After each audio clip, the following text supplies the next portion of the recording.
Buenas tardes. Continuamos leyendo el comentario al Tattva Sandarbha.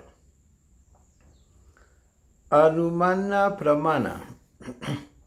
Básicamente significa que ves algo y después de observarlo, lo analizas en tu mente y llegas a una conclusión, basándote en algunas reglas o en ciertos conocimientos que has adquirido previamente. Por ejemplo, vemos que donde quiera que hay humo, hay fuego. Yatra, yatra, dumo, tatra, tatra, vahini. Porque tenemos la experiencia, por ejemplo, de que si vemos a la cocina y vemos humo, es seguro que hay fuego. Así llegamos a esta conclusión. ¿Qué ocurre? Que supongamos que un día voy al bosque y veo humo, pero no veo el fuego. Entonces, usando Anumana, puedo deducir que en esta montaña hay fuego. ¿Por qué? Porque he visto el humo.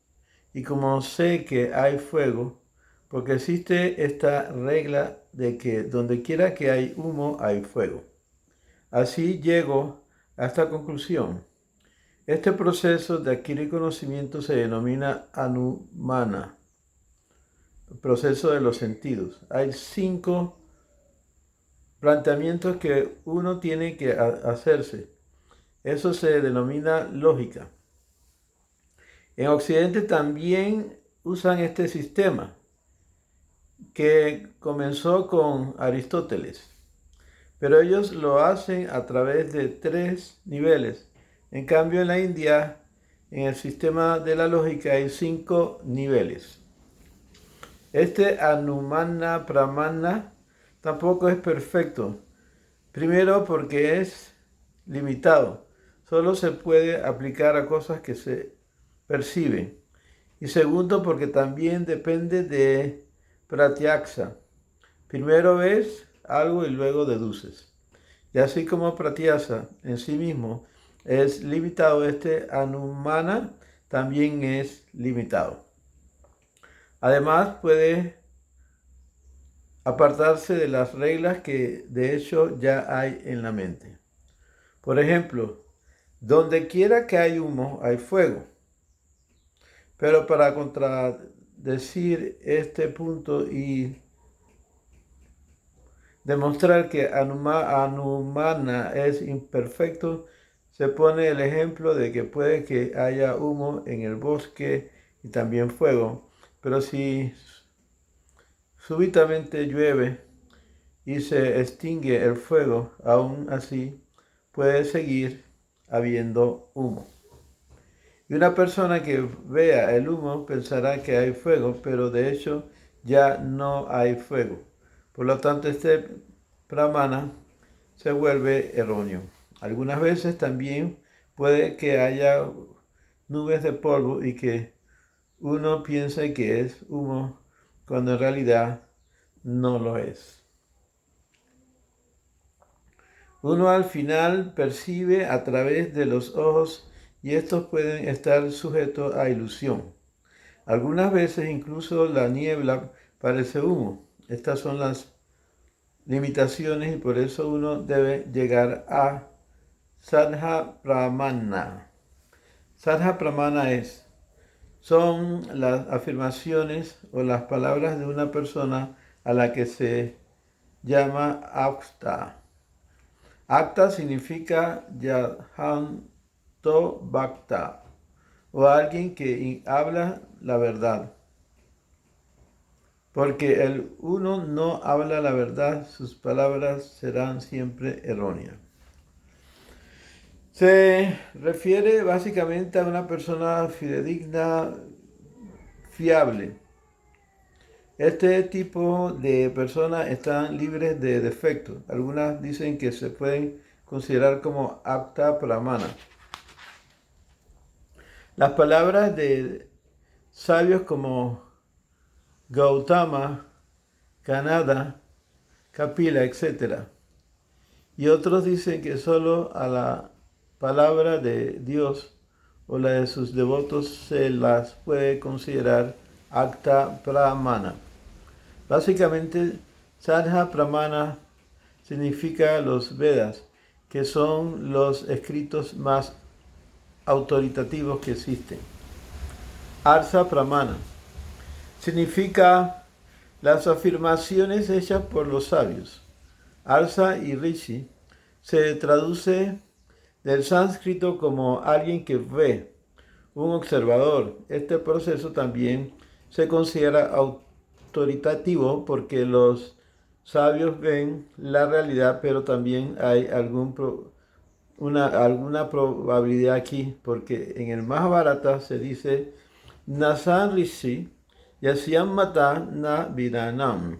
Un rishi no se puede considerar como tal si su opinión no difiere de los otros rishi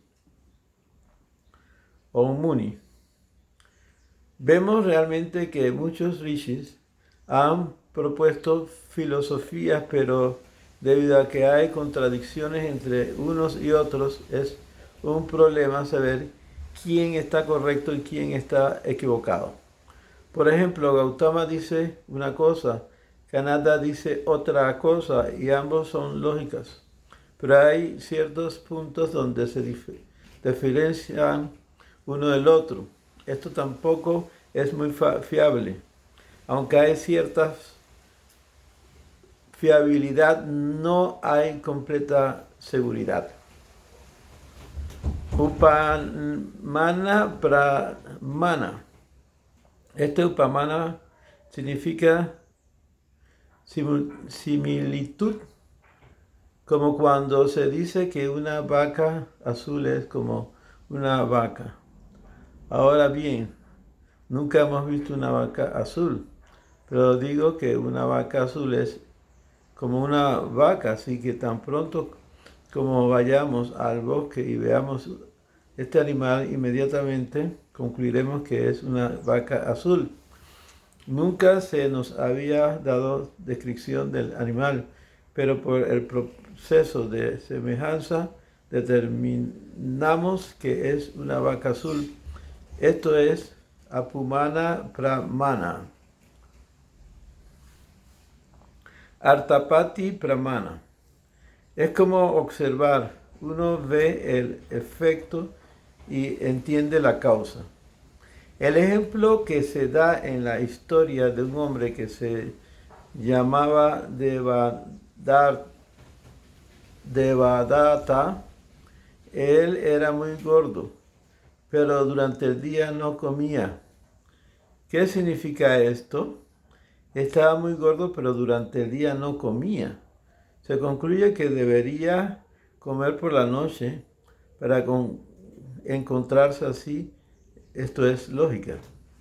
Como los musulmanes que guardan el Ramadán, no comen ni beben durante el día, pero tan pronto como el sol se pone, comienzan a comer y no se vuelven débiles sino fuertes porque pueden comer toda la noche, pero no cuando el sol se levanta. Cuando uno ayuna, lo que ocurre es que suele comer más. Esto se llama atapati. Este es un buen ejemplo. Ayunan pero no se vuelven débiles, porque por la noche se llenan. Arta significa objeto.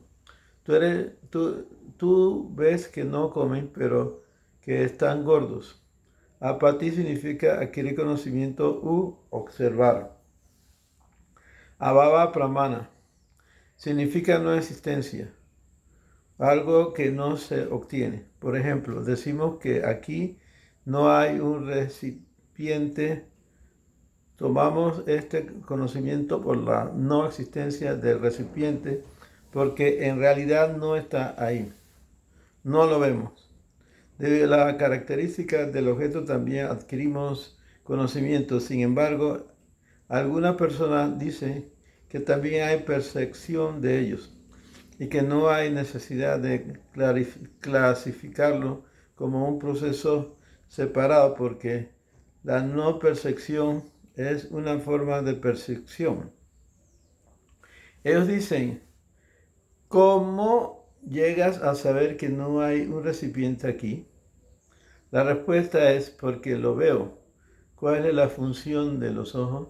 La función de los ojos es ver algo con forma, como el oído oye sonido, el tacto huele, el olfato huele, aroma, y si tú lo has visto significa que la inexistencia del recipiente también tiene forma, porque los ojos solo ven forma y si no ves el recipiente con los ojos significa que la no existencia también tiene forma. Hay bastante argumentos sobre esto, de decir que no se necesita otro pramana diferente o hablar de un pramana separado. De otra manera, habría que decir que puedo percibir objetos sin forma, pero en realidad no puedo percibir algo que no tiene forma. Solo puedo percibir algo que tiene forma y solo bajo ciertas condiciones o limitaciones. Pero definitivamente se percibe la no existencia del recipiente, por lo tanto, debe tener una forma y a esto se le llama abhava pramana. Aitiyaya pramana significa a través de oír. Por ejemplo, se dice que en esta casa hay fantasmas. Esto no es Sadha Pramana, que proviene de las Vedas.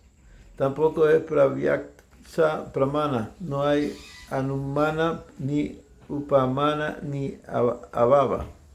No se sabe quién fue la primera persona que lo dijo, pero se transmite oralmente de un inquilino a otro inquilino nuevo. Uno nunca ha visto fantasmas, pero ese conocimiento se transmite de uno a otro, aunque no se sabe de qué fuente vino. A veces son cosas históricas que se definen como vox populis o transmitidas por la gente común y que muchas veces son ciertas. Es como en Brindavan hay muchas historias y la gente las acepta como así. Zeta Pramana significa percibir a través de signos, como el Tilak Vaishnava o el Onkara descrito en algún recipiente. Es conocimiento que nos llega a través de símbolos y que se transmite así. Seguidamente, Srila Jiva Goswami explica que debido a que todos estos pramanas que se han explicado tienen algún defecto, nuestro único pramana son los Vedas, porque a través de los Vedas se puede adquirir ambos conocimientos, el material y el espiritual. Especialmente el conocimiento espiritual no se puede adquirir por ninguno de los otros pramanas que se han discutido previamente, excepto por Sadha Pramana. Si uno quiere saber que somos algo espiritual o que existe el cielo espiritual o Krishna, solo lo puede comprender a través del Sadha, y cuando lo ha entendido apropiadamente, uno lo puede explicar a través de todos los demás Pramana. Sadha es la única Pramana perfecto. Para aquellos que tratan de entender la realidad, solo hay un pramana, y este es el Vedanta.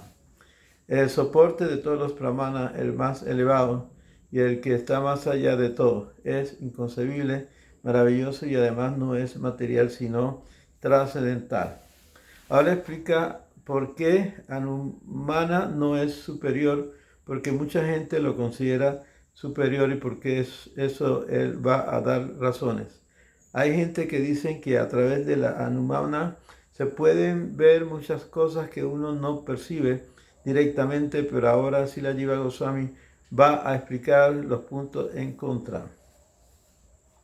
En el Brahma Sutra se explica Tarka pratitana. Tarka o lógica no tiene pratikta o punto fijo, porque al final la lógica puede cambiar. Uno puede ser un buen lógico, pero otro lógico expone otro punto y nuestra lógica es derrotada. Y otro lógico también, otra lógica para derrotar al anterior y así sucesivamente. A través de la lógica no se puede llegar a ninguna conclusión completa porque no tiene fin. Por eso la Verdad Sutra dice que, o el Vedanta Sutra, dice que la lógica no se puede aceptar como la última fuente de conocimiento. En el Mahabharata se dice Asintya Balu Ye Baban Na Tama Tarkane Yoyaye. Uno no debe tratar de entender cuestiones inconcebibles a través de la lógica Kartha. La lógica tiene sus limitaciones. ¿Por qué? Porque está basada en Sankarya Niyayam o reglas de la unidad. Para deducir una cosa se debe observar otra y entre ambas debe existir esa regla de unidad y por eso hay limitaciones. Además, esta regla se debe aplicar apropiadamente. En el Brahma Sutra 1.1.3 se explica que Brahman o la verdad absoluta solo puede entenderse a través de las escrituras Sastra Yoni Bhatvam.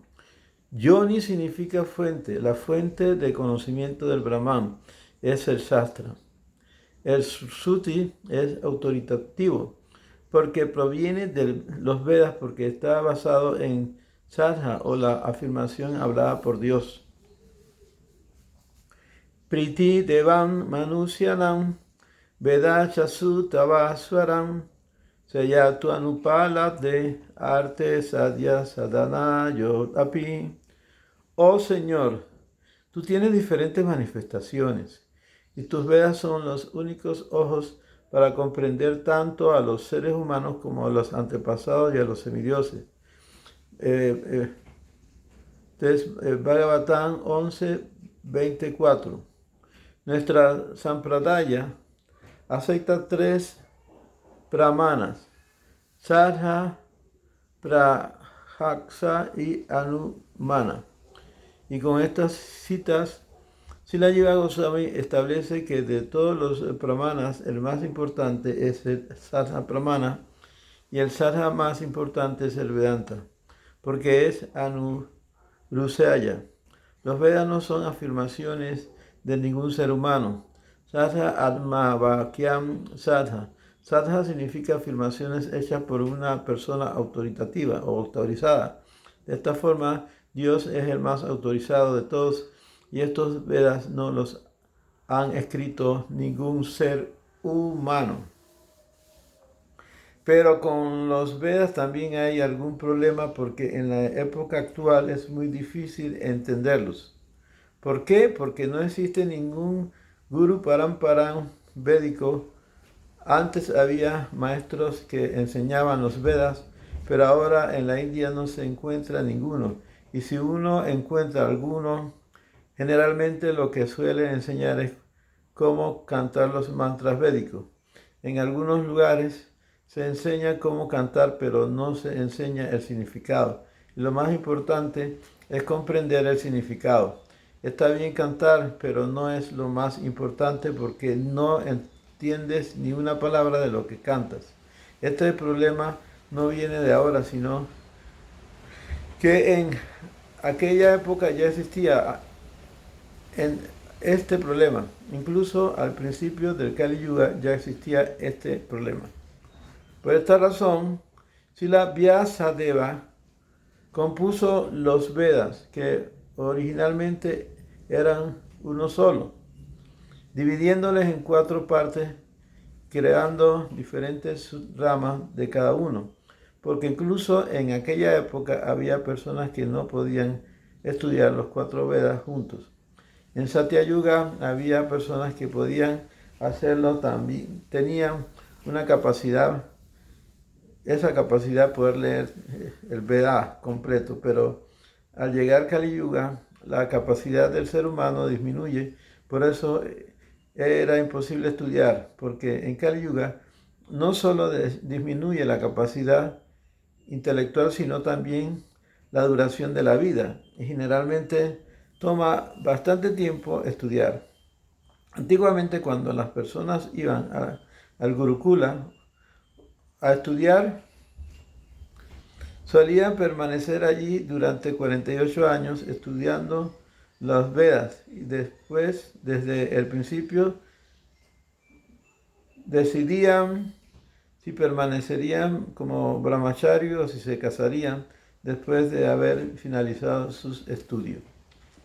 Para estudiar los Vedas, uno debía permanecer como brahmachari. No es que uno se volvía grihasta y cantaba los mantras védicos. Uno vivía con el guru, le rendía algún servicio y estudiaba con él, aprendiendo a cantar y comprendiendo el significado de los mantras por otro. Esto Sila Vyasa no le dio todos los 4 Vedas a una sola persona, sino que dio un Veda a cada discípulo, porque comprendía que la duración de la vida había disminuido y junto con la capacidad intelectual, porque para estudiar los Vedas uno no empieza estudiando los Vedas, sino que primero tiene que estudiar los Vedas y Vyakarana gramaticales. Cuando Brahma creó la gramática, esta era muy vasta. Más tarde, cuando Brihaspati se la enseñó a Indra, tardó 1000 años de los semidioses solo con la gramática sánscrita, y aún así no era completa. Indra, de todos modos, quedó un poco confundido y la hizo más corta. Por eso se dice que la gramática escrita por Indra contiene 25.000 versos. El Bhagavatam contiene 18.000 versos, o sea que la gramática en sí misma era más larga que el Bhagavatam. ¿Cuánto tiempo llevaría a aprenderla? Pero no solamente gramática, sino que uno debe saber también Yotisha, Chanda, Saka, Nirukti, Siksha y Kalpa. Y recién entonces uno puede entender los Vedas. Como 12 años llevaría a aprender cada materia, y en Kali Yuga eso sería casi hasta el momento de morir. Si una persona puede aprender todo esto, ya estaría cerca del momento de abandonar el cuerpo, y además la primera que hay que resaltar es que las personas ahora no tienen demasiada memoria. Viendo esto, Vyasa dio un Veda a cada discípulo, como Jaimini, Sumantu, Pilal, etc. Y luego cada discípulo a su vez subdividió los Vedas particular en diferentes ramas y la entregó a cada uno de los discípulos. Por eso se crearon muchos sakas o subramas, porque para la gente era incluso difícil de aprender un solo Veda. En la etapa en que Srila Jiva Goswami escribió este libro, era muy difícil entender el significado que hay detrás de los Vedas, y además casi se había perdido este conocimiento, y la dificultad en comprenderlo provenía del hecho de que los Vedas se expresaban en forma alegórica. También aquellas personas que trataron de extraer el significado de la literatura védica no llegan a expresar las mismas conclusiones. Por eso existe la confusión de cuál es el correcto, porque estas personas no definen el significado de acuerdo mutuo. La gente no sabe qué significa, el significado es auténtico. Viendo todas estas dificultades, es mejor que nosotros estudiemos Itihaksas y Puranas, porque también dan el significado de los Vedas y son fáciles de comprender y por ello debemos considerarlos. Así tenemos que Srila Jiva Goswami primero nos da todas las pramanas y luego explica que Sadha Pramana es el mejor y luego que los Sadha Pramana, los Vedas son el mejor y ahora nos explica que de toda la literatura védica lo mejor son los Istihaksa y Purana, mejor incluso que los Vedas mismos. Así llegamos a este nivel. Tatra Chayo Veda Sadho Naman. Aquí dice que las palabras védicas no se explican por sí mismas, no se pueden entender por sí solas, pero estas palabras se pueden comprender con la ayuda de los Puranas y los Itihaksas. Y por lo tanto, en el momento presente, estos son los mejores medios de adquirir conocimiento acerca de la verdad absoluta. Él dice que pero ahora nos preguntamos cuál es la prueba de los Ishihaksa y los Puranas son los más indicados para adquirir conocimiento y que además nos dan el significado de los Vedas. Entonces, él dice, Tattvahi Madhavarante Maniville. Él da una cita del Mahabharata y dice, Itiksa Puranavyam Vedam Samupavrithaye. El significado es que uno debe completar los Vedas con los Ishihasa y los Puranas. Esto se refiere a que los Ishihasa y Puranas son los Vedas suplementarios. En otras palabras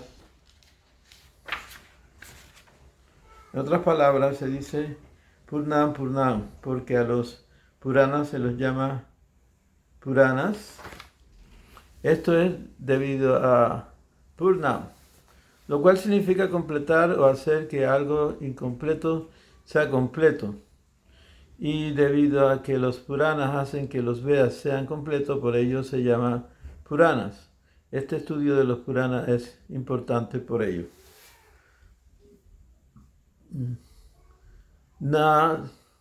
Bueno, Yayo Chaitanya, Yayo Nityananda, Yayo Dvaita Chandra, Yayo Gaura Bhakta-vrinda.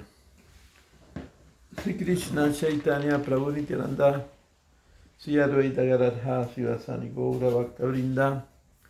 Hare Krishna, Krishna Krishna, Hare Hare. Hare Rama, Rama Rama, Hare Hare. Gurudeva Kripa Koroke. Gurudeva Kripa Tarke Maya Ko Apanalina.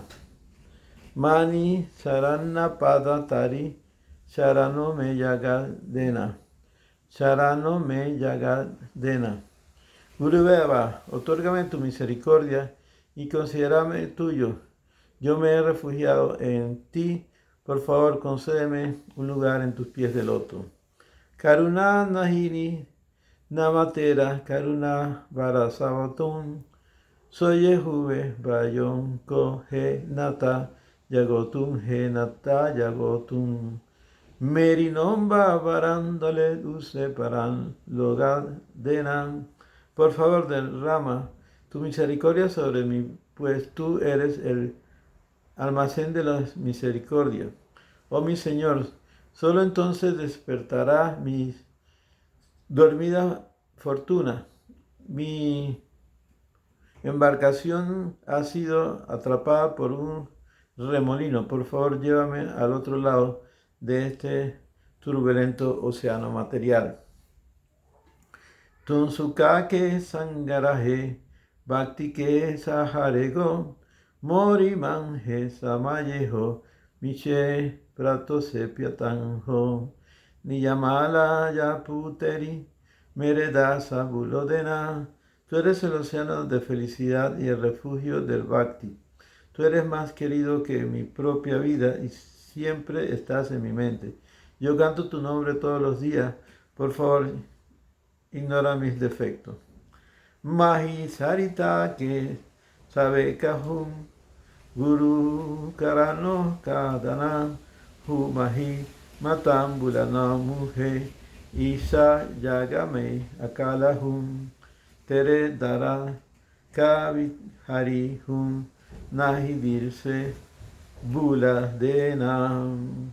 Yo soy el sirviente de los Vaishnava y de los pies de loto de mi Gurudeva. Por favor, no me olvides, pues estoy completamente solo y yo soy un mendigo en tu puerta. Por favor, no me ignores.